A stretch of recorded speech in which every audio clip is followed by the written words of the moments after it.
Hey everybody, welcome back.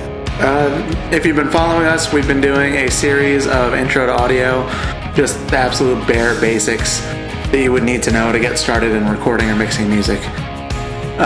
Today is going to be our second to last video in the series. We've been doing one every day for this week. So, yeah. Anyway, today we're talking about microphones and the different kinds of microphones and what you want to choose and things like that. So, there's four main terms that you want to remember when thinking about microphones: small diaphragm, large diaphragm, condenser, and dynamic. Okay? So we're going to go over these different kinds of microphones. First, I'm going to give you an example. This is a Shure SM57, the most basic mic that you can ever have. Every studio in the freaking world has one of these things. And this is a small diaphragm dynamic microphone. It's called a small diaphragm because, as you can see, the front, the part that it picks up sound from, is super small. And it's a dynamic microphone, meaning that it doesn't need phantom power to run. We'll talk about phantom power when we talk about condenser microphones, but I'm sure you'll all know on your interface there's a little switch that says 48V. That's phantom power. Anyway. This is a dynamic microphone, so it doesn't use phantom power, and small diaphragm dynamics like this are good for a lot of things. Small diaphragms are better at taking higher SPL levels, so loud sources like drums or guitar cabs, and also dynamics are better at taking higher SPL levels. So when you really want to if you really want something that can handle something really loud, a small diaphragm dynamic is the way to go. Now we're going to talk about, I don't have one out here with me, so I can't show you, but there's also large diaphragm dynamic microphones, and what that means is, like I showed you the capsule, the part that the sound goes in, what that means is it's bigger. An example of a large diaphragm dynamic microphone would be like an AKG D112. That's a really common one. I have a couple of them, but I was too lazy to bring them in here. So like the SM57, which is a small diaphragm dynamic, the large diaphragm dynamic, because it's a dynamic, it's also better at picking up a lot of high SPL levels, but it being a large diaphragm means it picks up a little more detail, especially in the low end. So large diaphragm dynamic microphones are generally used for things like miking a kick drum and miking a bass amp. Those are like the main things they're used for, because those are two very loud, very low things. That's literally what the large diaphragm dynamic microphones are built for. So the other kinds of mic are condenser microphones. And just like the dynamics, there's a large diaphragm and a small diaphragm version of both. So this is an AT4040. This is a large diaphragm condenser microphone. And as I think you can see it, the capsule inside, the part that actually picks up the sound, is pretty big. It's large. Oh my god, what a genius name, large diaphragm. So it's called a condenser microphone because it needs power. Condenser microphones all need power. That's where you're going to use that little phantom power switch, that 48V button. You'll switch that on. But I want to make sure that this is clear. You need to be careful when engaging phantom power, because a lot of interfaces, especially the lower end interfaces, their phantom power options, you can only choose them in like sets. So on my interface, for example, on most of the Focusrite stuff, when you engage phantom power, it's engaging phantom power for 4 inputs at once. So you need to make sure that everything plugged into those inputs are condenser microphones, because if you run power into a dynamic microphone, it can damage it. It won't necessarily, but it has a very good chance of damaging your microphone, and you won't be able to fix it. Yeah, just be careful with that. Like my interface, it's channels 1 through 4 are the same button for phantom power, 5 through 8 are the same button, 9 through 12 are the same button, and 13 through 16 are the same button.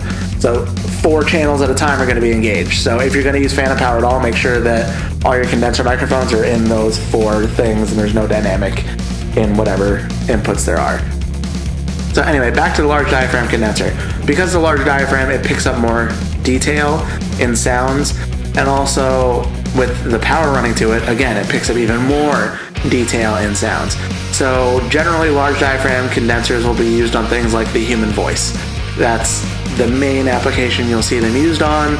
It's great for recording vocals because you have a wide range of tones in human voices, and it just picks up all the little details of it. Now, the last kind of microphone is a small diaphragm condenser microphone. And again, like the large diaphragm condenser, it needs power, and like the small diaphragm dynamic, it can take high SPL levels. So if you're gonna say record guitar, you can get away with a small diaphragm condenser. It should be fine. But yeah, it comes down to your application. So guitars, you want either a small diaphragm dynamic or a small diaphragm condenser, preferably a small diaphragm dynamic, specifically the SM57. For vocals, you want a large diaphragm condenser. I like the AT4040, it's pretty cheap. Then for bass amps or kick drums, you want a large diaphragm dynamic like the AKG D112. And then the small diaphragm condensers are good for things like overhead mics for drum sets. And sometimes horns, maybe even like tambourine or something, like little extra shakers, extra instrumentation kind of things like that. One more thing you need to consider with microphones is the polar pattern. And the polar pattern is just the direction in which it picks up sound. So most microphones are cardioid polar pattern by default. And what that means is it picks up most sound from in front of it, a little bit from the sides, and it rejects most of the sound behind it. And this is great because it can help you record in a not so ideal location. Let's say you have, let's say the only place you have to set up your amplifier is next to the door, and outside the door or the window or whatever, you have sound coming in from outside that you don't want to get. So you'll face the amp towards the window so the microphone can face towards the amp and away from the window. So it'll be picking up the guitar sound, but it won't be picking up the sound coming from outside. Really helpful. The other kind of polar patterns. The first one, okay, I'm gonna clarify, this microphone, the AT4040, does not have either of these polar patterns. I have another microphone that has each of the other polar patterns I'm about to discuss, but it's getting fixed, it's busted. I don't have it with me right now. So I'm just gonna use this to show you. This is a cardioid microphone itself. But anyway, the other types of polar patterns, first is figure 8. And figure 8 means that it picks up, there's the capsule. So the capsule's facing this way now. So figure 8 means that it picks up sound from in front and behind, but it rejects sound from the sides. Okay, again, this is good for if you want, say, the reverb in a long room. Let's say you're recording a vocalist. You can use the figure 8 pattern so it's picking up their vocals, and then it's also picking up the reverb off the back wall, which is a cool application. Figure 8s are very often used for room mics, sometimes just for vocal mics.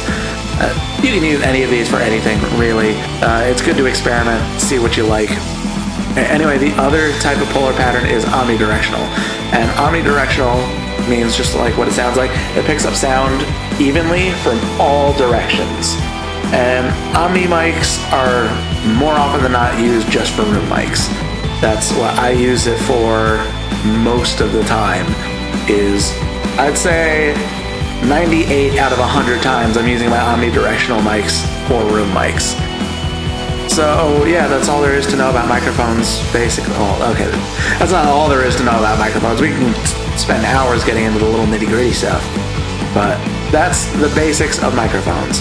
Hopefully this has helped you decide what kind of microphone you're gonna need.